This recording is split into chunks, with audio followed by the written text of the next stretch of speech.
आप देख रहे हैं न्यूज 11 भारत और मैं आपके साथ सुष्मित राज। और बुलेटिन की शुरुआत करते हैं सबसे बड़ी जानकारी के साथ। देखिए, झारखंड में चुनाव प्रचार का शोर थम चुका है। 20 नवंबर को 38 सीटों पर यहां पर मतदान होने हैं। 14,218 मतदान केंद्रों पर बुधवार को मतदान होगा। 31 बूथों पर सुबह 7 बजे से शाम 5 बजे तक मतदान होंगे।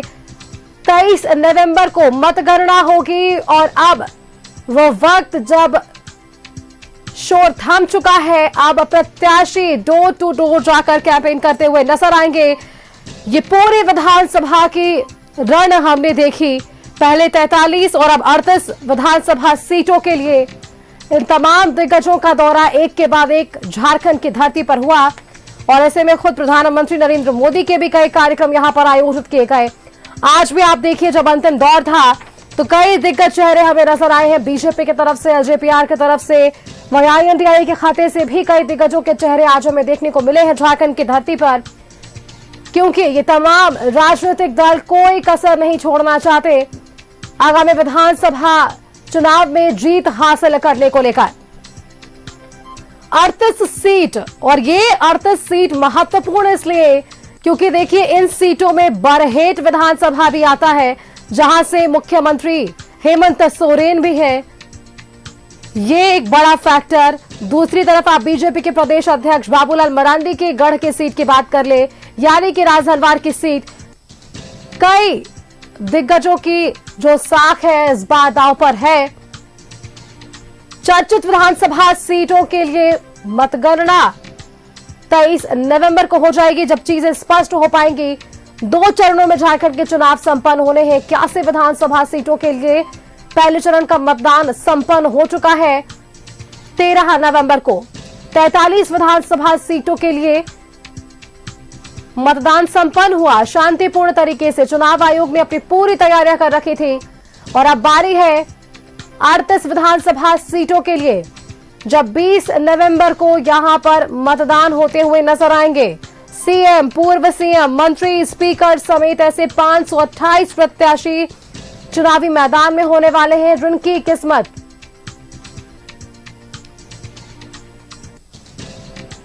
जनता के हाथों है।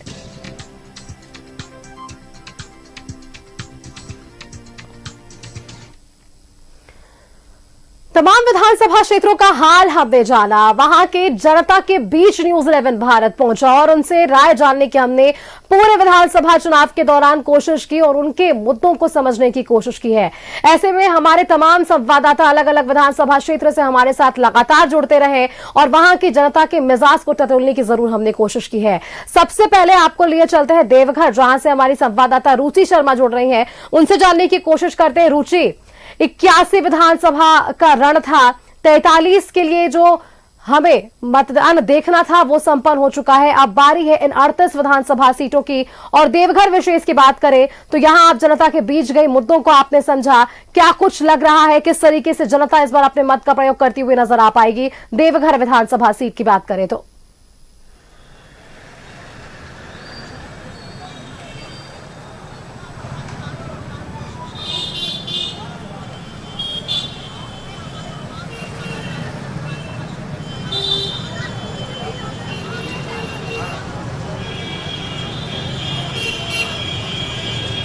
बिल्कुल सुष्मिता, देखिए 38 विधानसभा यानी देवघर समेत 38 विधानसभा सीटों के लिए वोटिंग जो है वो 20 तारीख को होंगे। ईवीएम के माध्यम से जनता अपना फैसला सुनाएगी। तो कह सकते हैं, खास करके अगर देवघर विधानसभा सीट की बात करें तो यहाँ पर भी कांटे की टक्कर थी। और आज 5 बजे जो प्रचार प्रसार होते थे, जो भोपू की आवाजें सुनाई पड़ती थी, वो अब सुनाई बंद हो जाएगी। जो जनप्रतिनिधि हैं वो जाकर जनसंपर्क कर सकती है, यानी प्रत्याशी जो हैं वो लोगों से घर घर जाकर के मिल सकते हैं। तो ऐसे में माना जा सकता है कि अब मात्र 1 दिन का और समय बचा है, जब जनता, देवघर की जनता अपने नेता को चुनेगी, यानी कि ईवीएम के माध्यम से वो फैसला अपने मताधिकार का प्रयोग करने वाली है।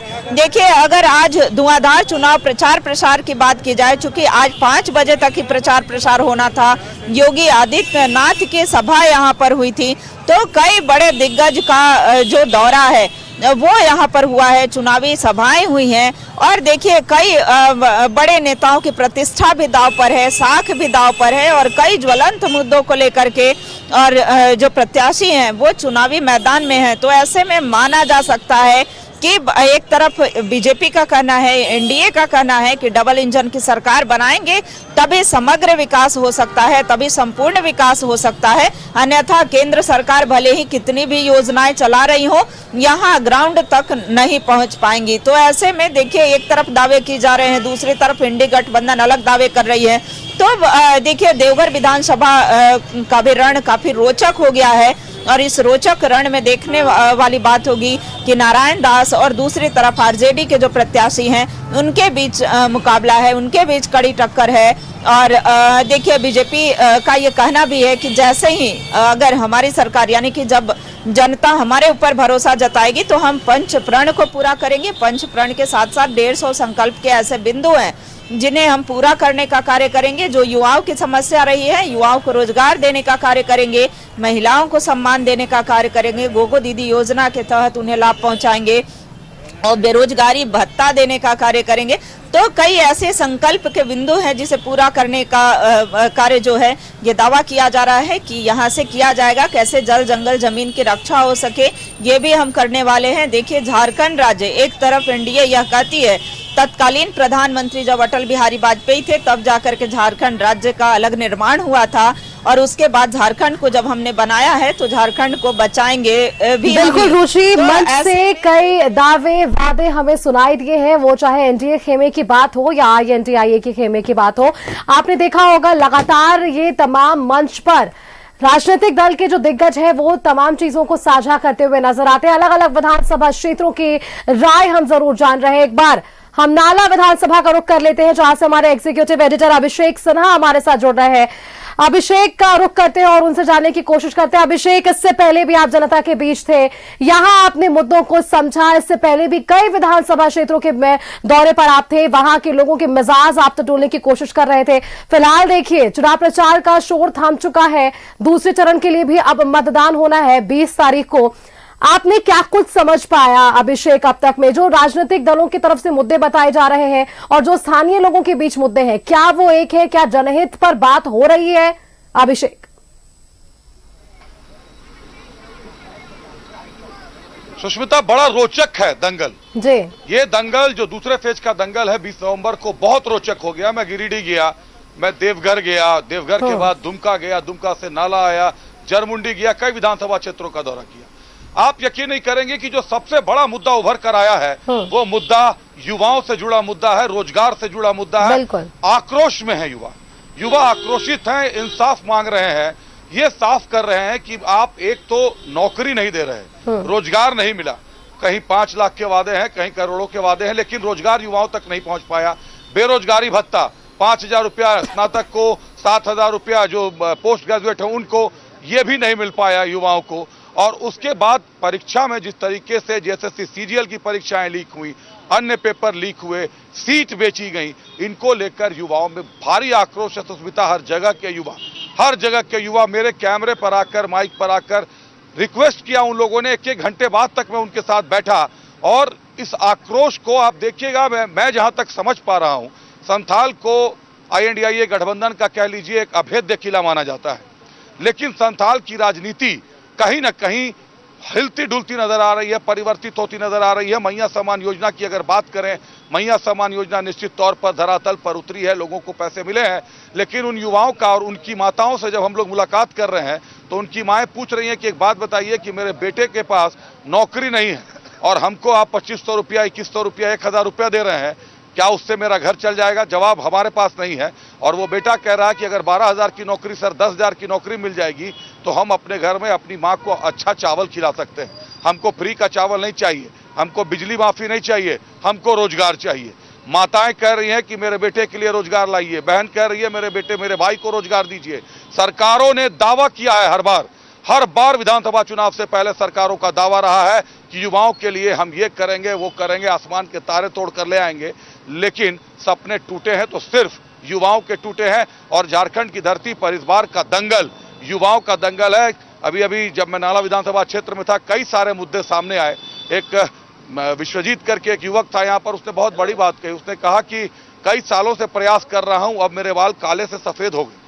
जिससे प्यार करता था उस लड़की की शादी हो गई, क्योंकि बेरोजगार को कोई लड़की नहीं देता। अब आप बताइए सर कि ना नौकरी मिला ना शादी हो पाई, अब हम इधर उधर कुछ कुछ करके अपना किसी तरीके से जीवन चला रहे हैं।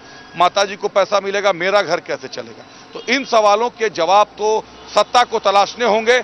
अगर वर्तमान सरकार रिपीट करती है तो इनको भी तलाशने होंगे। सत्ता बदलती है, सत्ता परिवर्तन होता है तो एक बड़ी चुनौती मिलेगी, क्योंकि ये चुनौती युवाओं को साधने की और युवाओं के वादे के साथ जुड़ी रहेगी। जहां तक नाला विधानसभा क्षेत्र की बात करें सुष्मिता, तो आज कुंडित में योगी आदित्यनाथ साहब का कार्यक्रम था। आप यकीन नहीं करेंगी, 15 किलोमीटर जाने में मुझे 45 मिनट से एक घंटे से ज्यादा वक्त लग गया। सड़क ही नहीं है, कई जगहों पर गांव के बीच में सड़क दिख ही नहीं रही है। और यहां से 2 बार से रविंद्रनाथ महतो साहब विधायक हैं, विधानसभा के अध्यक्ष बनाए गए।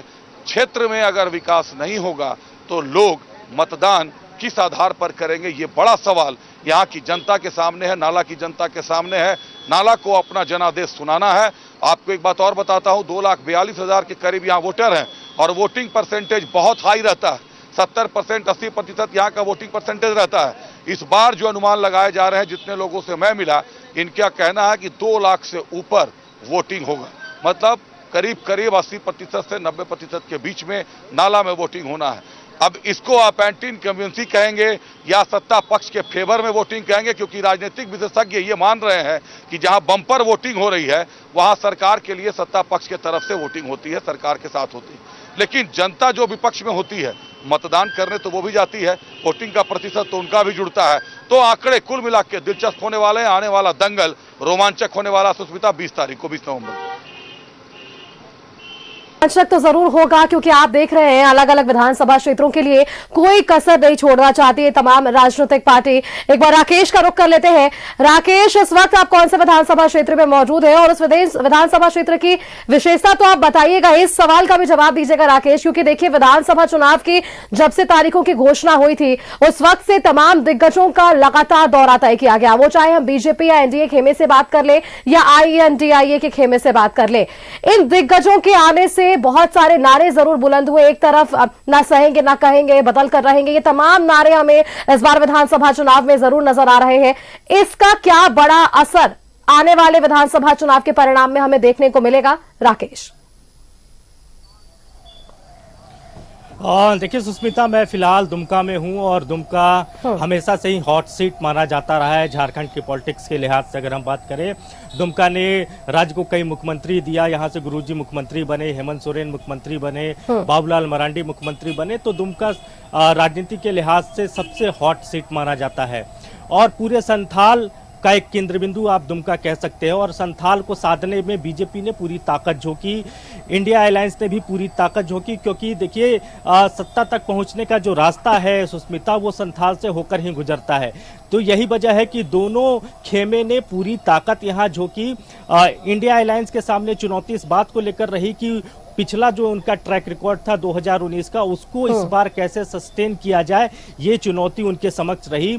पिछले बार के जो आंकड़े रहे, 18 सीटें संथाल से आती हैं सुष्मिता, जिसमें से 4 सीटें ही बीजेपी के खाते में गई, बाकी सीटों पर इंडिया अलायंस रहा। तो वो जो उनका फिगर था उसको कैसे इस बार सस्टेन किया जाए, उस फिगर को कैसे रोका जाए, इसकी लड़ाई यहां देखने को मिली।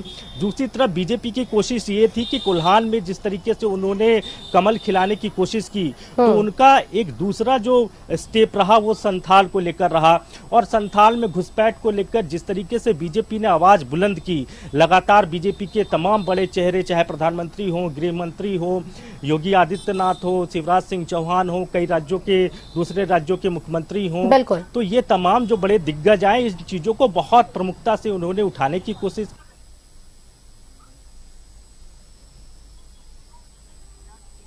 वोटरों तक ये मैसेज गया भी, ऐसा नहीं है आप कह सकते कि वोटरों तक ये मैसेज नहीं गया, लेकिन इस मैसेज के साथ वोटर जब मतदान केंद्र तक पहुंचेंगे तो उनका मूड किधर जाएगा, किसको मत करेंगे, ये देखना। संथाल की लड़ाई दोनों पार्टियों के लिए, दोनों पक्षों के लिए बेहद महत्वपूर्ण, और यही वजह रही कि संथाल में कोल्हान के बाद बीजेपी ने सबसे ज्यादा ताकत झोंका, सबसे ज्यादा जो एक्सरसाइजेस हुए बीजेपी की तरफ से, और सबसे ज्यादा जो रण वो संथाल को साधने को लेकर ही बनी, क्योंकि बीजेपी को भी पता है कि पिछले बार 2019 में वो यहाँ कमजोर थी और जब तक संथाल को वो साधेंगे नहीं सत्ता तक वो पहुंच नहीं सकते। तो उनकी चुनौती इस बात को लेकर रही इस पूरे चुनाव में कि 4 जो सीटें थी उसको 4 से 8 कैसे किया जाए, 10 कैसे किया जाए। और कोशिश में आप कह सकते हैं कि बीजेपी ने बहुत हद तक मेहनत की है, बहुत हद तक बीजेपी के बड़े बिल्कुल राकेश होमवर्क तो हुआ है। इस वजह से आप देखिए कोल्हान में मजबूती मिले बीजेपी को, क्योंकि लोकसभा चुनाव में भी हमने देखा था रिजर्व सीटों में सिर्फ चतरा में बीजेपी को जो है वो बढ़त मिली थी।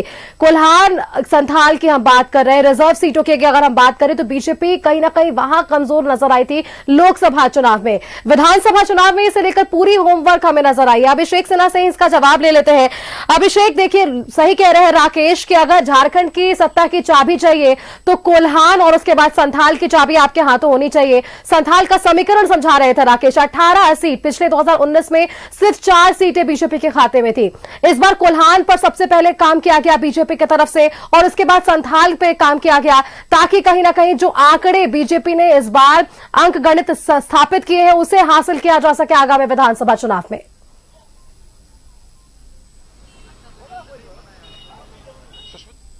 मैं आपको एक बात बताता हूं, जब मैं यहां आया, जहां पर जब मैंने लोगों से बात की, आप ये मानकर चलिए कि संथाल के लोग बड़े भोले हैं, संवेदनशील लोग हैं, जिसके साथ जुड़ते हैं उसके साथ जुड़ जाते हैं और आक्रोशित होते हैं तो पूरी तरीके से आक्रोश दिखाते हैं। कई लोग सत्ता पक्ष के साथ हैं, कई लोग एनडीए के साथ हैं, बदलाव की मांग कर रहे हैं। आप आंकड़ों की बाजीगरी को ऐसे समझिए कि कोल्हान में 14 सीटें हैं, कोल्हान से एनडीए पूरी तरीके से साफ हो गई थी पिछली बार। बिल्कुल अगर आप देखें तो 12 सीटों पर जेएमएम का वहां पर झंडा बुलंद था, 10 और बन्ना गुप्ता साहब ने जीत हासिल की थी। सरयू राय साहब निर्दलीय विधायक थे पूर्वी सिंहभूम से, वो भी निर्दलीय रह गए थे। पूरी की पूरी 14 सीटें आईएनडीआईए गठबंधन के पास रही, सरयू राय को छोड़कर। सरयू राय समर्थन में भी रहे और विरोध भी करते रहे। संथाल को देखिए तो संथाल में 4 सीटें आई थी भाजपा के खाते में, 9 सीटें जेएमएम के खाते में थी और 5 सीटें कांग्रेस के खाते में थी। अब यहां के समीकरण को ऐसे समझना होगा कि 4 से कैसे कैसे भाजपा इसको आगे बढ़ाए। भाजपा ने सबसे ज्यादा मेहनत अगर कहें तो उन इलाकों पर फोकस किया जो कांग्रेस से ज्यादा प्रभावी इलाके थे, क्योंकि वहां आक्रोश ज्यादा था। लोगों का यह कहना कि कांग्रेस सिर्फ एक डमी कैंडिडेट बनकर रह गई है, एक डमी पार्टी बनकर रह गई है। क्षेत्रीय पार्टी नेशनल पार्टी को लीड करती है, कांग्रेस उसके पीछे पीछे चलती है। कई सीटें कांग्रेस की फंसी हुई मानी जा रही हैं, जिस तरीके के आंकड़े अनुमान लगाए जा रहे हैं। उसके बाद आप देखिए स्टार प्रचारकों की ताबड़तोड़ एंट्री। सुष्मिता आप भी यहां पर हैं, आपने कितनी सभाएं प्रियंका गांधी की सुनी, यहां पर बिल्कुल राहुल गांधी की सुनी। आईएनडीआईए गठबंधन के जो बड़े चेहरे हुआ करते हैं, राहुल गांधी, प्रियंका गांधी, लालू प्रसाद यादव, हेमंत सोरेन के ऊपर सारी जिम्मेदारियां दी गई और हेमंत सोरेन और कल्पना सोरेन ने बखूबी अपनी जिम्मेदारी को निभाया, हर जगह गए। लेकिन जो तमाम स्टार प्रचारक दिल्ली से जब हेलीकॉप्टर उतरता है तो एक लोगों में उत्सुकता आती है कि आखिर दिल्ली को भी हमारी चिंता है। इस बार कोल्हान और संथाल दोनों ने यह मिस किया है, क्योंकि बहुत ज्यादा ना तो हेलीकॉप्टर उड़ाने ले पाई, ना तो उतर पाई। हुई सभाएं, लेकिन बीजेपी की सभाओं को देखिए तो आप हिमंता बिस्वा शर्मा, शिवराज सिंह चौहान, योगी आदित्यनाथ, अमित शाह, नरेंद्र मोदी खुद, राजनाथ सिंह, लगातार ताबड़तोड़ सभाएं। लोग ये देखते हैं कि आप राष्ट्रीय पटल पर आखिर कहां हैं, आप राष्ट्रीय स्तर पर झारखंड को कैसे देखा जा रहा है। अगर केंद्र के साथ समन्वय वाली सरकार बनती है, डबल इंजन की सरकार बनती है, तो राज्य का विकास होगा या नहीं होगा। अगर यहां पर फिर क्षेत्रीय दल या आईएनडीआईए गठबंधन की सरकार बनती है तो अब ये आईएनडीआईए गठबंधन कह रहा है कि भाई केंद्र से हमको मदद नहीं मिलती, हमारा पैसा बाकी है, हमको पीएम आवास नहीं मिलता, इसीलिए हम अगवा आवास लेकर आए, महिलाओं को विधवा पेंशन, क्या बहुत सारी बातें हैं, बहुत सारी। तो अगर अगले 5 साल भी सरकारें अलग रही, क्योंकि नरेंद्र मोदी तो 5 साल के लिए आ चुके हैं, दिल्ली में तो एनडीए का शासन रहेगा, देश में एनडीए का शासन रहेगा। ऐसे में अगले 5 साल अगर यहां पर आईएनडीआईए गठबंधन आ जाता है तो आप मानकर चलिए, लोगों ने सवाल मुझसे पूछा कि सर तब तो 5 साल के बाद ये लोग फिर बोलेंगे कि हमको तो दिल्ली कुछ किया नहीं।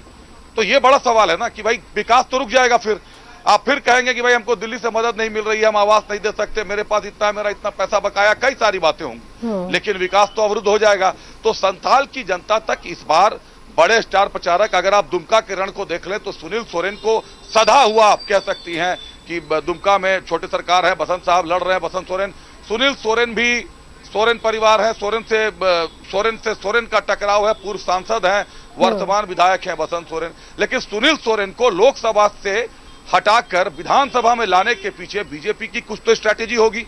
क्या कारण था कि एक सांसद का टिकट रोककर उनको विधानसभा लड़ाया गया? और सुनील सोरेन ने सबसे ज्यादा मेहनत मसलिया में की है, ग्रामीण क्षेत्रों में की है। कारण यह है कि ये संथाल में चर्चा होती है, दुमका में ये चर्चा होती है कि शहरी क्षेत्र के वोटर भाजपा के तरफ कन्वर्ट होते हैं, ग्रामीण क्षेत्र के जो वोटर होते हैं वो कहीं ना कहीं तीर धनुष और INDIA गठबंधन को देखते हैं। लेकिन इस बार बीजेपी ने ज्यादातर सभाएं ग्रामीण क्षेत्रों में की। आप अगर सूची निकाल कर देखें तो मसलिया से लेकर तमाम ग्रामीण क्षेत्र, आज नाला में मैं हूं, नाला में योगी आदित्यनाथ की सभा थी। भीड़ सुस्मिता, मुझे लगता है कि 2 किलोमीटर से 3 किलोमीटर पहले गाड़ी रोकने की व्यवस्था करनी पड़ी थी। हमारा ओवी वैन भी रुक गया था, हम कार्यक्रम स्थल तक ओवी वैन को लेकर जा ही नहीं पाए। तो ये स्टार प्रचारक की एंट्री होती है, वो वोट में तब्दील होगी या नहीं होगी ये अलग मुद्दा है, लेकिन स्टार प्रचारकों की एंट्री से राजनीतिक तपिश बढ़ती है, सियासी हलचल बढ़ती है, लोगों के बीच नए मुद्दे आते हैं। और संथाल का सबसे बड़ा मुद्दा घुसपैठ का है। स्थानीय लोग ये मान रहे हैं कि यहाँ घुसपैठ हुआ है, यहाँ की डेमोग्राफी बदल रही है, आदिवासियों की जनसंख्या घट रही है। कौन घटा रहा है, कौन संरक्षण दे रहा है, अब ये जनादेश तय करेगा संथाल का। इसमें टिप्पणी करना फिलहाल उचित नहीं होगी। सुष्मिता। बिल्कुल अभिषेक, आपने बखूबी समझाया कि किस तरीके से जब बड़े दिग्गज चेहरे यहां पर आते हैं तो उसका क्या इम्पैक्ट पड़ने वाला है इस विधानसभा चुनाव में। बेरमो विधानसभा का रुख कर लेते हैं, वहां से हमारे संवाददाता जुड़े हुए हैं राजेश, ये पूरा चुनाव हमने देखा, मैनिफेस्टो भी देख लिया, बीजेपी की देख लीजिए आप, या फिर INDIA के तमाम राजनीतिक दल, या फिर JMM कांग्रेस की बात कर ले। ये पूरा चुनाव कहीं ना कहीं महिलाओं पर केंद्रित नजर आया है। एक तरफ बीजेपी गोगो दीदी योजना की बात कर रही है कि पहली कैबिनेट में ही पंच प्रण को जो है पारित कर दिया जाएगा, वहीं दूसरी तरफ INDIA ने भी जाते जाते एक ऐसा तीर छोड़ा है जो कहीं ना कहीं क्या इस पर असर देते हुआ नजर आ पाएगा इस चुनाव में।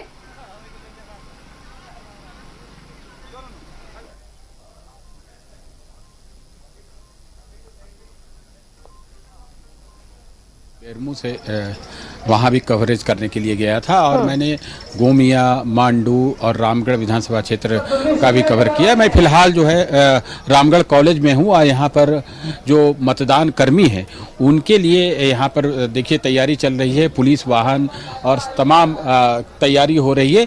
कल से लोग अपने अपने मतदान केंद्र पर चले जाएंगे, उसकी तैयारी हो रही है। जहां तक बात करें हम कि जिस प्रकार से राजनीति हुई है और चुनाव, देखिए सामान्य रूप से आप इसे इस रूप में देख सकते हैं कि यह एक तरफ राजयुद्ध था, दूसरी तरफ किसी ने इसे धर्म युद्ध बनाया है। दोनों का लक्ष्य यही है किसी प्रकार से हम सत्ता को प्राप्त करें, कोई सत्ता बचाने के जुगत में रहा है, कोई सत्ता प्राप्त करने के लिए। राजनीति में यही है, ऐसा नहीं कि ये कोई गलत चीज़ है। राजनीति किया ही जाता है किसी राजनीतिक दल के द्वारा सत्ता प्राप्ति के लिए। जहाँ तक मैं अपने इस क्षेत्र की बात करूँ, यहाँ पर आप घोषणा पत्र में देखें तो घोषणा पत्र के लिहाज से बीजेपी ने जो बातें की है, 150 पॉइंट्स दिए हैं, जितनी बातें की है, और महिलाओं को, चूँकि देखिए महिलाओं को सुविधा देना, उन्हें सम्मान देना, ये राजनीतिक दलों के लिए एक बहुत ही सॉफ्ट एजेंडा होता रहा है। और आप देखें कि यह इस चुनाव के बाद यानी 2029 में जब लोकसभा का चुनाव होगा, फिर विधानसभा का चुनाव होगा, अगर मध्यावधि चुनाव नहीं हुआ तो उस समय तो 33% महिलाएं ही रहेंगी। आपने देखा कि आरक्षण की बात है, हाँ। चुनावी राजनीति में उनकी भागीदारी बढ़ने वाली है और हाँ, तो ये जो आरक्षित हो जाएंगी सीटें तो सारी चीज़ें आपको पार्टिसिपेशन उनका अधिक बढ़ जाएगा। फिलहाल आपने देखा कि मैया सम्मान योजना और उसके बनाम आप गोगो दीदी योजना, फिर चूल्हा खर्च, तो इधर अलग बीजेपी ने कह दिया बुजुर्गों के लिए अलग से पैसा मिलेगा उनको। इसके अलावा युवाओं के लिए इंडिया अलायंस की तरफ से कुछ कहा गया। बिल्कुल राजेश, वादे बहुत हुए हैं लेकिन इन वादों पर कौन खड़ा उतरेगा ये आने वाला समय ही बताएगा। राजेश, आप हमारे साथ बने रहिएगा। फिलहाल हमारे एग्जीक्यूटिव एडिटर अभिषेक सिन्हा का मैं धन्यवाद करना चाहूंगी हमारे साथ जुड़ने के लिए। अभिषेक, आपका बहुत बहुत धन्यवाद हमारे साथ जुड़ने के लिए और अलग अलग विधानसभा क्षेत्रों की राय और वहां जनता के विषयों को हमारे दर्शकों तक साझा करने के लिए बहुत बहुत शुक्रिया आपका। एक बार राकेश का रुख कर लेते हैं और राकेश से जानने की कोशिश करते हैं। राकेश, देखिए पहले चरण की एक सवाल है, 13 नवंबर को पहले चरण का मतदान होता है, मत प्रतिशत अलग अलग क्षेत्रों के निकलकर सामने आते हैं। ज्यादा मत प्रतिशत खुश करने वाला जो आंकड़ा था वो हमें देखने को नहीं मिला। ऐसे में अगर हम शहरी क्षेत्र और ग्रामीण क्षेत्रों को बांट दें तो क्या यहां पर जो मत प्रतिशत निकलकर सामने आया है इस पर एक बड़ा फैक्टर हमें देखने को मिलेगा? संपन्न 43 सीटों पर उस आप देखेंगे जो रिजर्व सीटें रही उसमें वोटिंग बम्पर वोटिंग हुई, लगभग 70% हुए हैं। तो एक बेहतर संकेत है। अब ये 70% जो वोट है किस द्वारा, जब भी वोटिंग होती है वो देखा जाता है कि सत्ता के खिलाफ ही वो होती है, उसके खिलाफ इस तरीके से मैंडेट दिखता हुआ नजर आ। ये भी हो सकता है कि जिस तरीके से योजनाओं की लॉलीपॉप दी है बीजेपी, जिस तरीके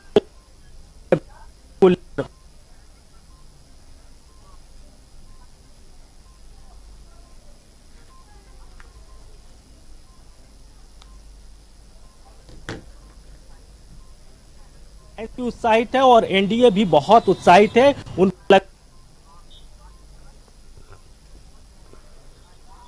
वो 38 सीटों में फाइनल हो जाएगा, तस्वीर साफ हो जाएगी।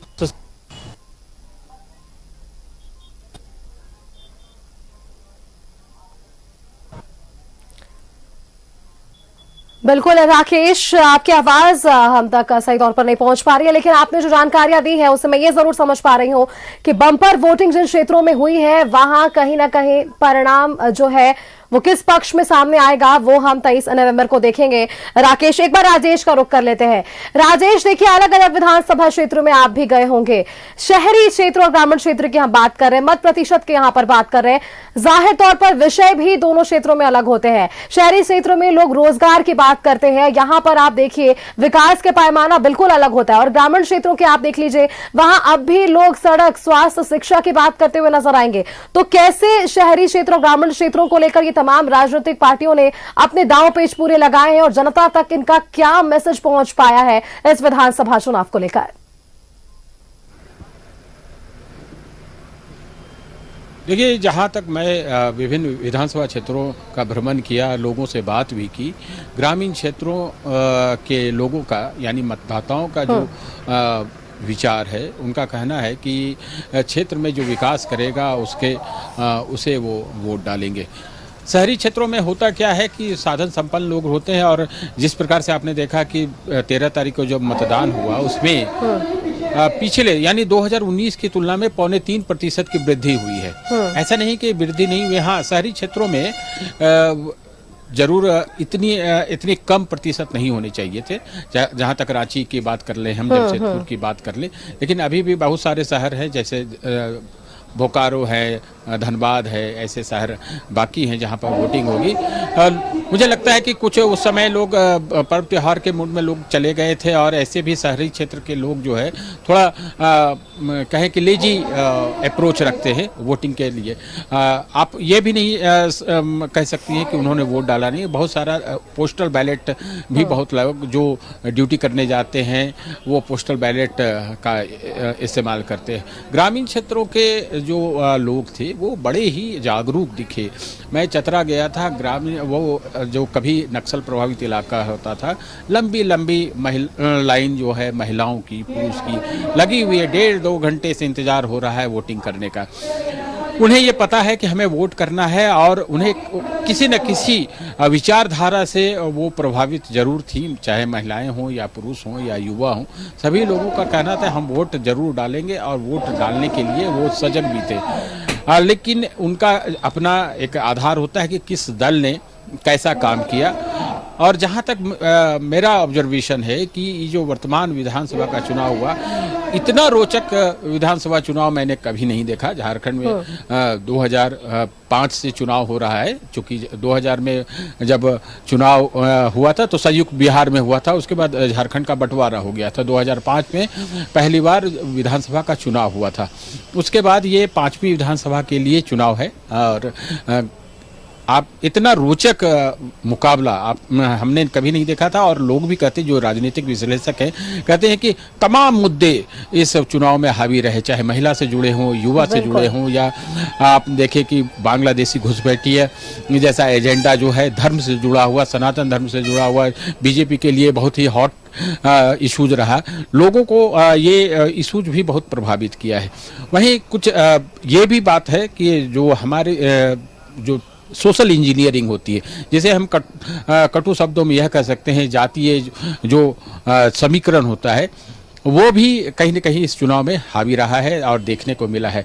कई जगहों पर मैंने देखा कि जो आमने सामने का मुकाबला था, बाद में यह त्रिकोणीय हो गया है कुछ राजनीतिक दल के प्रवेश से। तो इसलिए कहा जा सकता है कि मुकाबला बहुत रोचक होने वाला है। खासतौर पर उत्तरी छोटा नागपुर, जिस क्षेत्र में मैं हूँ, ये क्षेत्र काफ़ी संवेदनशील रहा है, बीजेपी के लिहाज से भी, कांग्रेस के लिहाज से भी और जेएमएम के लिहाज से भी। यहाँ से भी अच्छे स्कोर जो करेंगे और सत्ता में वो काबिज होंगे, तो मुकाबला देखिए मैदान तैयार है। अब मतदाताओं की बारी है, अधिक से अधिक संख्या में मतदाता ही निर्णय करेंगे और फिर यह उन्हें ये सत्ता की चाबी 2024 में झारखंड की चाबी किसे सौंपनी है।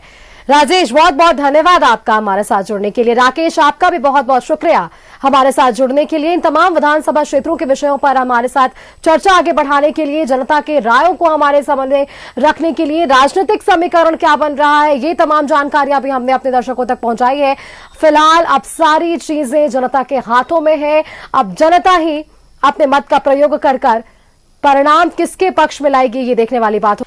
दूसरे चरण के मतदान के लिए चुनाव प्रचार प्रसार का शोर जरूर थम चुका है और अब प्रत्याशी डोर टू डोर जाकर वोट के लिए अपील करते हुए जरूर नजर आएंगे। लेकिन इन सबके बीच हमने ये जरूर देखा है कि हर एक विधानसभा क्षेत्रों के लिए प्रत्याशियों ने अपनी पूरी ताकत यहां पर झोंकी और कई दिग्गज यहां पर हमें इस धरती पर नजर आए हैं। सीधे आपको ले चलते बेरमो, जहां से हमारे संवाददाता सुरेंद्र जुड़ रहे हैं और सुरेंद्र से जानने की कोशिश करते हैं। सुरेंद्र, आज आपने अमर बावरी से भी कई विषयों पर बातचीत की है, लगातार हम आपका सुन रहे थे जब आप उनसे बातचीत कर रहे थे। उन्होंने विषय स्पष्ट कर दिए, राजनीतिक विषय जो क्या है वो क्या आम जनता से मेल खा रहे हैं? जी बिल्कुल, जिस तरह से राजनीतिक हम बात करें तो जिस तरह से मैं लगातार क्षेत्रों में भी गया है और जो जनता का मांग भी है कि हम मतदान करेंगे तो विकास के मुद्दे पर करेंगे, जो हमारे क्षेत्र का विकास करेगा हम वैसा ही प्रत्याशी चुनने का काम करेंगे। लगातार आपने देखा होगा कि दूसरे चरण में भी दिग्गज बाहर से आके यहाँ पर अपने प्रत्याशियों के लिए वोट अपील की और लगातार मुद्दा उठता रहा। झारखंड बांग्लादेशियों को यहाँ से हटाने की बात कही गई, आदिवासी बेटी की बात की गई और जिस तरह से लव जिहाद और लव स्कैंड की बात कर सकते हैं, लैंड जिहाद की बात कर सकते हैं, इन सभी मुद्दों पर भी बात किया गया। और जिस तरह से हम कह सकते हैं कि बेरमो की भी जनता से हमने काफी समय बिताया और बात भी किया, उनका भी कहना है कि क्षेत्र में जो विकास शहरी क्षेत्र का होता है, कई दशक बीत जाने के बाद भी हमारे ग्रामीण क्षेत्रों में विकास नहीं हुआ है। आज भी महिलाएं 3 से 4 किलोमीटर पानी के लिए जाती हैं, बच्चों को अच्छी शिक्षा नहीं मिल पा रहे हैं। जब बिजली की जरूरत होती है तो बिजली रानी गुल हो जाती है। और हम स्वास्थ्य की अगर बात करें तो किसी को इमरजेंसी में अगर स्वास्थ्य की जरूरत पड़ेगी तो वो काफी दूर जाना पड़ता है। अगर सरकारी अस्पतालों का भी हम बात कर ले तो सरकारी अस्पताल का भी हस्ताक्षर रहता है और किसी हम नर्सिंग होम में जाते हैं तो वो रेफर कर दिए जाते हैं। तो जो भी नेता को ये चुनेंगे वैसे नेता को चुनेंगे जो उनकी मूलभूत सुविधाओं को वहां पर प्रदान कर सके। और सबसे बड़ी बात यहाँ पर बेरोजगारी के मुद्दों पे भी लोग मुखर होकर बोलने का काम किया है। उन्होंने साफ तौर से कहा है कि यहाँ मैं 4 से 5 विधानसभा क्षेत्र देख रहा था, सभी जगह यह बेरोजगारी का जो मुद्दा है वो लोगों ने उठाया है, कहा है कि हमें पलायन करना पड़ता है। तो सभी से यह लोगों ने कहा है कि हमें यहाँ कुटीर उद्योग लगाने चाहिए, छोटे छोटे लघु उद्योग लगाने चाहिए कि बाहर नहीं जाना पड़ा। लेकिन और दूसरी बात, शिक्षा के क्षेत्र की हम बात कर ले तो मेडिकल कॉलेज, इंजीनियरिंग कॉलेज और जो गरीब के बच्चे हैं उनको 10+2 तक की पढ़ाई अच्छी मिल सके, सरकारी स्कूलों में शिक्षक मिले, ये सभी बातों को लेकर यहाँ पर मुखर है। अब भोपू तो थम गया है, माइकिंग थम गई है, लेकिन प्रत्याशी डोर टू डोर जाकर कैंपेनिंग करेंगे, लोगों से जनसंपर्क करेंगे। लेकिन देखना यह होगा कि पर जो भी जनता है 20 तारीख को मतदान करना है, सुबह 7 बजे से 5 बजे तक मतदान होना है। वैसे में जनता किसे मतदान करती है? हालांकि जिस तरह से झारखंड की हम बात कर ले तो झारखंड 2 पक्षों में चुनाव लड़ा जा रहा था, एक भ्रष्टाचार के खिलाफ, एक विकास के लिए लड़ रहे थे। तो भ्रष्टाचार और विकास में यह देखना होगा कि जनता किसे चुनती है, क्योंकि 23 तारीख को रिजल्ट आ जाएगा, अब समय बहुत कम है, 20 तारीख को मतदान होना है। तो ये सारे मुद्दे को लेकर जनता लगातार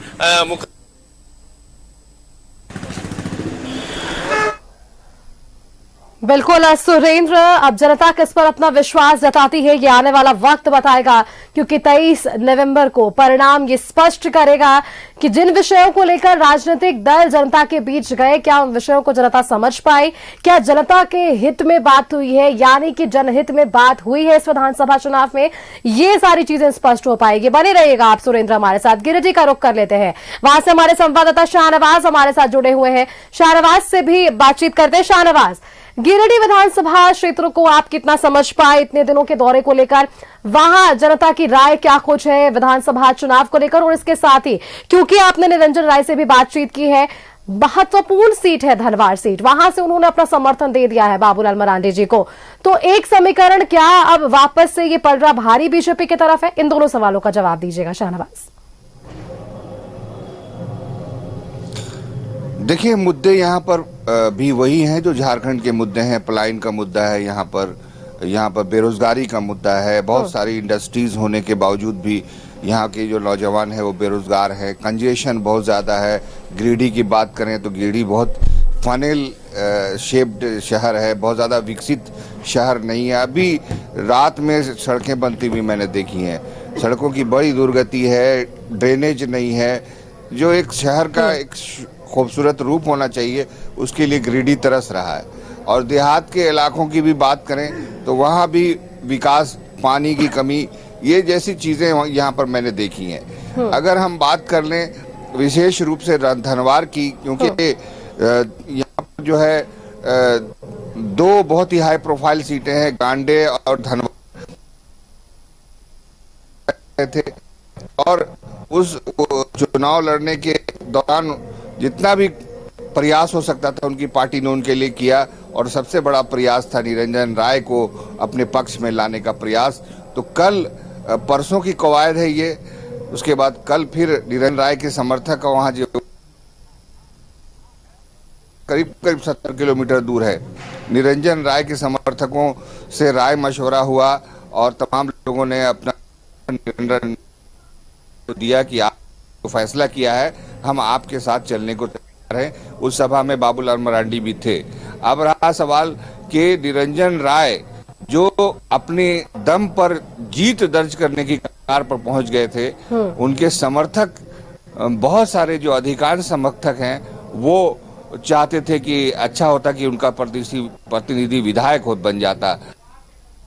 चलिए, फिर भी वो जो क्षेत्र है, खासतौर से राजधनवा, बाबूलाल मरांडी को के तरफ अगली बार भारतीय जनता पार्टी की सरकार बन सकती है तो उसमें सीएम बाबूलाल मरांडी होंगे, तो सीएम उनका प्रतिनिधि हो जाएगा और निरंजन राय की वजह से हो जाएगा, तो जाहिर है वो बहुत महत्वपूर्ण हो जाता है। तो कुल मिलाकर के बाबूलाल मरांडी जी की राह थोड़ी आसान होती हुई दिखाई दे रही है, और एक बहुत बड़ा फर्क डाला है निरंजन राय जी ने अपने आप में समर्थन उनको बाबूलाल जी को दे करके।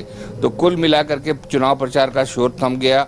बहुत ही टसल है, नेक टू नेक फाइट है, चाहे उस गांडे की बात कर लें, चाहे डुमरी की बात कर लें, चाहे आप गिरिडीह की बात कर लें, चाहे जमुआ की बात कर लें। तो कुल मिलाकर के यहाँ पर जितने भी 6 विधानसभा क्षेत्र है, इसमें बगोदर भी आता है, तो कुल मिलाकर के बहुत टफ है। किसी के लिए आसान नहीं है कि ये कहना कि कौन सी सीट कौन जीत रहा है, ये भी कहना आसान नहीं। पल पल समीकरण बदलते हैं और वोटर बिल्कुल अभी खामोशी अपने लब पर खींचे हुए हैं। कोई भी कुछ आपको बोलेगा नहीं। देहातों में भी बहुत ज्यादा अगर आप खोज के पूछेंगे तो आपको 4 बातें सुना देंगे लोग कि आप लोग कौन हैं, क्यों अचानक आ गए और क्यों पूछ रहे हैं, ये सारी चीजें हैं। तो ये सब है बात। शहरों की स्थिति कुछ और है, थोड़ा साफ है। बिल्कुल शाहनवाज, ग्रामीण लेकिन क्षेत्र और ग्रामीण शहरी क्षेत्रों क्षेत्र, में इन बराबर दोनों बराबर की क्षेत्रों लड़ाई में है। मुद्दे अगर बिल्कुल झंडे भी अगर अलग होते हैं। ग्रामीण क्षेत्रों में आप लोग जरूर गए हैं, वहां की राय आपने जानी है लोगों की, उनके विषय बिल्कुल स्पष्ट होते हैं। विकास जो करेगा उन्हें उनका मत मिलता हुआ नजर आएगा। एक बार विपिन का रुख कर लेते हैं, पाकुड़ से हमारे संवाददाता जुड़ चुके हैं। विपिन, पाकुड़ विधानसभा का रण क्या कहता है? पहले चरण का मतदान हमने देख लिया, मत प्रतिशत हमने अलग अलग विधानसभा क्षेत्रों के देख लिए। अब दूसरे चरण के लिए मतदान होना है। 38 विधानसभा सीटें हैं, पाकुड़ उनमें से एक है। कितना खास पाकुड़ विधानसभा सीट? और इसके साथ एक और सवाल का जवाब दीजिएगा विपिन, तमाम दिग्गजों के दौरे हमें इस पूरे विधानसभा चुनाव के दौरान देखने को मिले हैं। एक तरफ आप देखिए बीजेपी ने अपने पूरे दिग्गजों की फौज उतार दी, लेकिन वहीं दूसरी तरफ INDIA पर यह सवाल हमेशा से खड़ा रहा इस पूरे विधानसभा चुनाव में कि कहीं ना कहीं कांग्रेस जो है वो उतनी मजबूती से नहीं आ पाया, बड़े दिग्गज चेहरों के दौरे यहां पर नहीं हो पाए। अकेले JMM अकेली लड़ाई लड़ता हुआ नजर आएगा क्या यहां पर?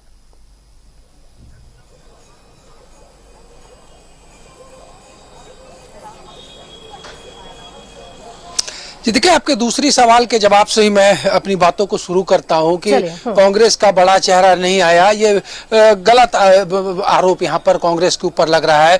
राहुल गांधी ने 9 विधानसभा क्षेत्र में चुनाव प्रचार किया। मल्लिकार्जुन खड़गे का 3 दिनों का दौरा हुआ। आज रांची में इस चुनाव के निमित्त ही राहुल गांधी ने प्रेस कॉन्फ्रेंस किया। इसके अलावा जो स्टार प्रचारकों की सूची थी, भूपेश बघेल ने चुनावी सभाएं की, इमरान प्रतापगढ़ी चुनावी सभा की उन्होंने की। कांग्रेस ने अपनी सीट पर तेजस्वी यादव को बुलाकर चुनाव प्रचार कराया। तो ऐसा नहीं है कि कांग्रेस ने JMM को अकेला छोड़ दिया है, मजबूती के साथ महागठबंधन ने यहां पर चुनाव लड़ा है, जो इंडिया अलायंस है। हर एक सीट पर जिस तरह से जो शुरुआती दौर में ये लग रहा था कि गठबंधन का क्या होगा, उम्मीदवार का क्या होगा, लेकिन आज चुनाव प्रचार का शोर थम गया है। काफी मजबूती से इंडिया गठबंधन ने इस चुनावी समर में अपनी उपस्थिति दर्ज कराई है। पहले चरण की 43 सीटों की बात करें या फिर 38 विधानसभा सीटों की 3 प्रमंडल में जिसके लिए 20 तारीख को चुनाव होना है, जिसमें 18 संथाल परगना की सीटें हैं, 18 उत्तरी छोटा नागपुर की सीटें हैं और 2 दक्षिण छोटा नागपुर विधानसभा की सीटें हैं।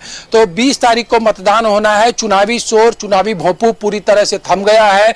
और जिस तरीके से अगर बात करें तो फिलहाल पाकुड़ जिले में जो 3 विधानसभा है, पाकुड़, लिट्टीपाड़ा, महेशपुर, ये तीनों पिछली बार 2019 के चुनाव में कांग्रेस और JMM के हिस्से में गया था। पाकुड़ अलग झारखंड बनने के बाद बीजेपी या फिर उसके सहयोगी ने आज तक नहीं जीता है। 2000 में आलमगीर आलम यहां से चुनाव जीते, 2005 में आलमगीर आलम चुनाव जीते, 2009 में यहां से जो अकील अख्तर थे JMM के टिकट पर वो चुनाव जीते, और फिर 14 और 19 में आलमगीर आलम ने यहां जीत हासिल की। और 2019 का जो विधानसभा का चुनाव हुआ था सुष्मिता, तो 81 विधानसभा की सीटों वाले झारखंड में पाकुड़ ही वो विधानसभा था जिसमें कि तो ये 81 विधानसभा सीट वाले वो पाकुड़। जी विपिन जी, पाकुड़ ही वो विधानसभा की सीट थी जिसको कि सबसे बड़े अंतर से कांग्रेस ने जीता था। 75,000 के अंतर से यहाँ पर कांग्रेस के उस वक्त के उम्मीदवार आलमगीर आलम ने जीत हासिल की थी। और जो सबसे कम फिगर था जीत का 254, वो भी कांग्रेस के हिस्से में 19 में गई थी, जब सिमडेगा में भूषण बाड़ा ने 254 वोटों से चुनाव जीता था।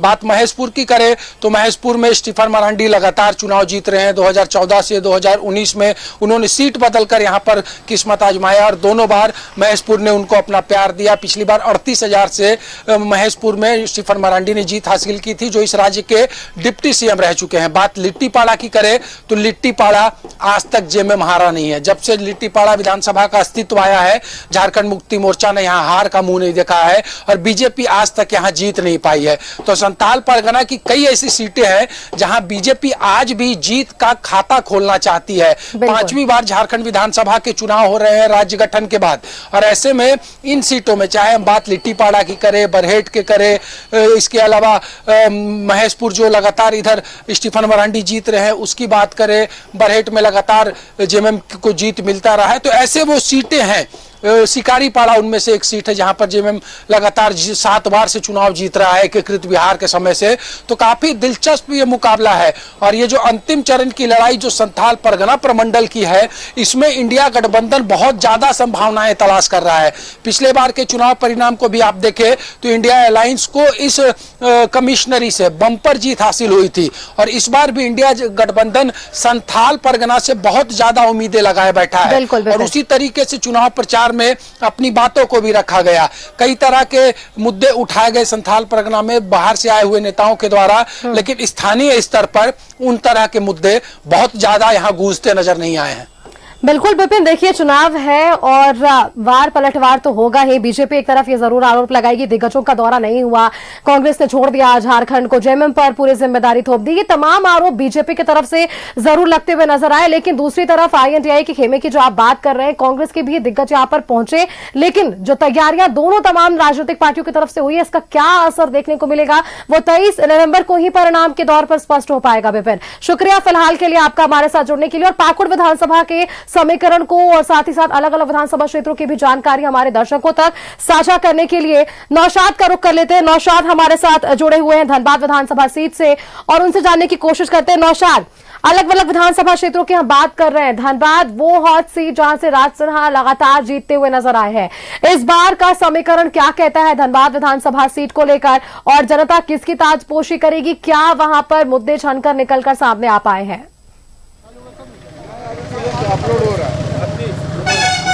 आप बिल्कुल देखिए पूरी तरह से तैयार है। पहले मैं बता दूं कि जब न्यूज़ 11 के इतना प्यार है दर्शकों का कि हमें देखकर लोग यहाँ आ गए खुद से। हालांकि कुछ मजबूरियां हैं चुनाव आयोग का, नहीं तो हम लोग इनसे बात नहीं कर पा रहे हैं। लेकिन धनबाद सीट की बात करें तो आज लास्ट दिन था। 5 बजे से पहले तमाम जो बड़े नेता थे उन्होंने यहाँ पर ताकत झोंकी है। चिराग पासवान आज करकेन में आए थे, वहाँ एक बड़ी सभा को संबोधित किया। जातीय समीकरण है करकेन में, पासवान की संख्या करकेन में बहुत अधिक है और इसी वजह से वो यहाँ पहुँचे हैं और वोटरों को साधने की कोशिश की। काफ़ी भीड़ थी उनकी सभा में, काफ़ी देर तक वो भाषण दिए और मौजूदा सरकार के खिलाफ जमकर बरसे। उन्होंने कहा कि यहाँ पर उनकी सरकार जो है 5 जो उनके मैनिफेस्टो है उस पहले ही सरकार बनते ही सबसे पहले कैबिनेट में पारित करके महिलाओं को सम्मान दिया जाएगा। यहाँ पर धनबाद काफ़ी हॉट सीट रहा है पूरे झारखंड का। कम से कम यहाँ धन बाहुबल की स्थिति देखी जाती है, काफ़ी तनाव की स्थिति रहती है यहाँ पर चुनाव के दिन। अब धनबाद झरिया की बात करें, झरिया में भी देवरानी जेठानी 2 लोग यहाँ पर खड़ी हैं चुनाव लड़ने के लिए एक ही परिवार से। इसके अलावा धनबाद की बात करें तो राज सिन्हा और अजय कुमार दुबे दोनों में टक्कर चल रही है। लेकिन आपने सही कहा कि यूपीए खेमे से उतना प्रचार प्रसार का दम हमें नहीं दिखा। इस पूरे 10 दिनों के आसपास में बड़े नेता यहाँ नहीं हैं। लेकिन धनबाद में जो एनडीए गठबंधन के बड़े नेताओं ने यहाँ दौरा किया, हिमंता बिस्वा शर्मा ने दौरा किया, चिराग पासवान ने दौरा किया, शिवराज सिंह चौहान ने दौरा किया, बड़े बड़े जो स्पोक पर्सन थे और नेता थे, लीडर थे, वो यहाँ पर दौरा किया। और कहीं ना कहीं एक धनबाद की बात करें तो एक जो जन समस्याएं की बात करें तो जन समस्या जो है यहाँ पर 2 दशक से बीजेपी यहाँ पर रही, हमेशा रही, लेकिन वो विकास मुझे धनबाद में नहीं दिखा जो एक्चुअल में होना चाहिए। स्थिति वही है, जाम की स्थिति बनी हुई है, स्वास्थ्य व्यवस्था बहुत अच्छी नहीं है यहाँ पर। वही जिंदगी है लोगों की, सुबह से शाम तक ऑफिस आने जाने का है। लेकिन मन बना चुकी है जनता यहाँ की, तैयार है पूरी तरह से। शाम 5 बजे जो प्रचार का शोर था वो पूरी तरह से थम गया, तमाम पोस्टर्स उतार दिए गए हैं। कल संभवतः ईवीएम की डिस्पैचिंग होगी, ईवीएम यहाँ से डिस्पैच किया जाएगा। और जो आज मीटिंग की गई, तमाम पैरामिलिट्री और बीएसएफ के जवान हैं वो सड़कों पर आ गए हैं, यानी पूरी तरह से तैयार है। क्योंकि धनबाद ऐसा कुछ ऐसे बूथ है, कुछ ऐसे क्षेत्र जो काफ़ी संवेदनशील है, वहाँ पर बीएसएफ के और सीआरपीएफ के जवानों को लगाया गया है। लेकिन यहाँ की जो लड़ाई है कहीं ना कहीं बहुत मुझे फ़र्क धनबाद की नहीं लग रही है।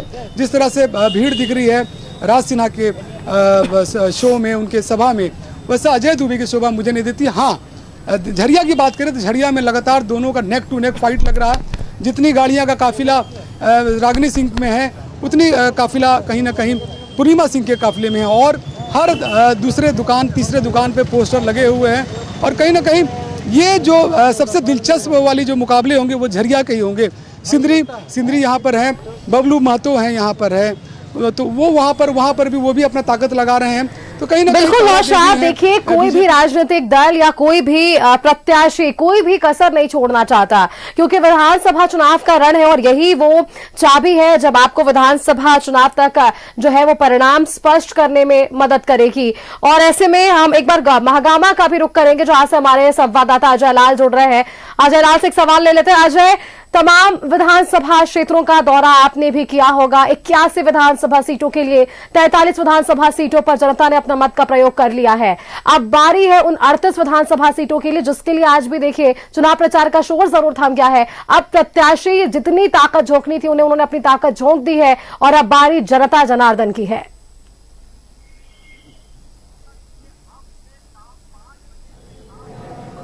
शाम 5 बजे के बाद से जो वक्त शुरू होता है, ये ऑफ द रिकॉर्ड ऐसे ऐसे काम होते हैं जिसकी मैं चर्चा नहीं कर सकता।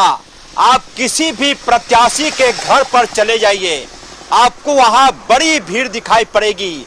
महगामा में भी भीड़ दिखाई पड़ी प्रत्याशियों के घर के आसपास। ये डोर टू डोर कैंपेन बोला जाता है, लेकिन असली वजह यह है कि घर पर आने वाले, बूथ पर कौन जाएगा, बूथ पर कौन बैठेगा, बूथ पर कितने पैसे देकर अपने प्रत्याशियों के जो उनके प्रतिनिधि होते हैं वो जाएंगे, ये तमाम रणनीति अभी से लेकर कल रात तक बनेगी। कहां कहां बूथ पर कितना पैसा भेजना है तमाम तो फिर काम करेंगे अजय लाल। चुनाव आयोग ने पूरी तैयारियां कर रखी है निष्पक्ष चुनाव कराने को लेकर, ये तमाम तैयारियां आयोग की तरफ से भी है अजय। देखिए, मैं जिस बात का चर्चा कर रहा था वो चर्चा कर रहा था प्रत्याशियों द्वारा किए जा रहे कार्यों के बारे में। शाम 5 बजे के बाद चुनाव प्रचार बेशक समाप्त हो गए, लेकिन उसके बाद शाम 5 बजे के बाद का जो काम होता है बूथ मैनेजमेंट पर प्रत्याशी ज्यादा फोकस करते हैं। बिल्कुल, कि किस बूथ पर कहां कौन रहेगा, किस बूथ पर कितनी संख्या है वोटरों की, ये तमाम अंकगणित और रणनीति चुनाव प्रचार समाप्त होने के बाद तय किए जाते हैं। सुष्मिता, बिल्कुल अजय। और मुद्दों की अगर हम बात करें अजय, तो देखिए आपस पूरे चुनाव में हमें देखने को मिला कि महिलाओं के विशेष तौर पर बात हुई है, रोजगार पर बात हुई है, बांग्लादेशी घुसपैठ पर बात हुई है, भ्रष्टाचार एक बड़ा मुद्दा रहा है। इन्हीं मुद्दों के साथ राजनीतिक दल तो इस चुनावी मैदान में है ही, लेकिन जनता क्या इन मुद्दों को समझ रही है? जनता क्या बांग्लादेशी घुसपैठ, भ्रष्टाचार, इन तमाम विषयों को खंगाल पा रही है? क्योंकि आप जनता के बीच भी थे अजय। देखिए सुष्मिता, जनता हमसे और आपसे ज्यादा समझदार है। बिल्कुल, कई बार ये परसेप्शन बनाए जाते हैं कि ग्रामीण क्षेत्र के मतदाता ज्यादा नहीं समझते, ज्यादा नहीं सोचते, लेकिन आज सारा दिन महगामा में गुजारने के बाद, गोड्डा में गुजारने के बाद ये जानकारी मिली कि जनता भली भांति जानती है कि किसे वोट देना। एक एक चीज रांची में जो कुछ होता है, हो सकता है वो जानकारी अब तक ना पहुंचे आप तक, लेकिन उन तक पहुंच जाता है। मोदी ने दिल्ली में क्या कुछ कहा, राज्य के मुख्यमंत्री हेमंत सोरेन ने रांची में क्या कुछ कहा, तमाम जानकारी उन तक पहुंचती है। और मुद्दों की बात करें, मुद्दे जनता बेशक समझ रही है कि क्या है मुद्दा, किसको वोट देना है, क्या लुभाया जा रहा है, कहां फंसाया जा रहा है, कहां उलझाया जा रहा है और कहां आपको झूठी तस्वीर दिखाने की कोशिश हो रही है। तमाम जगह पर बातें हुई। अब विकास के मुद्दे पर चुनाव नहीं होते। बिल्कुल अजय, आपने ठीक कहा है, यही विषय है और सिर्फ विषय जो है वो विकास है। जनता सिर्फ विकास चाहती है और विकास हर क्षेत्र में होने की जरूरत है। वो चाहे हम स्वास्थ्य की बात कर ले, शिक्षा की बात कर ले, रोजगार की बात कर ले, महिलाओं को सम्मान की बात कर ले, बहुत सारे विषय, और इन सारे विषयों में सिर्फ और सिर्फ जनता विकास चाहती है। विकास के पैमाने के आधार पर ही जनता अपने मत का प्रयोग करती नजर आएगी। शुक्रिया अजय लाल आपका हमारे साथ जुड़ने के लिए। शाहनवाज आपका धन्यवाद, और इसके साथ ही नौशाद और सुरेंद्र का भी मैं धन्यवाद करना चाहूंगी। आप सभी हमारे साथ जुड़े, विपिन भी हमारे संवाददाता जुड़े हुए थे। अलग अलग विधानसभा क्षेत्रों के बारे में वो तमाम बारीकी से जानकारियां न्यूज़ 11 भारत ने हर दिन आप तक पहुंचाई है कि जनता की राय क्या है इन विधानसभा चुनाव को लेकर। जो मुद्दे क्या राजनीतिक दल उठा रहे हैं उन विषयों के साथ ही जनता है, या जनता सिर्फ एक पैमाना जानती है और वो है विकास का पैमाना। मेरे साथ इस बुलेटिन में फिलहाल इतना ही। आगे आप देखते रहिए न्यूज़ 11 भारत।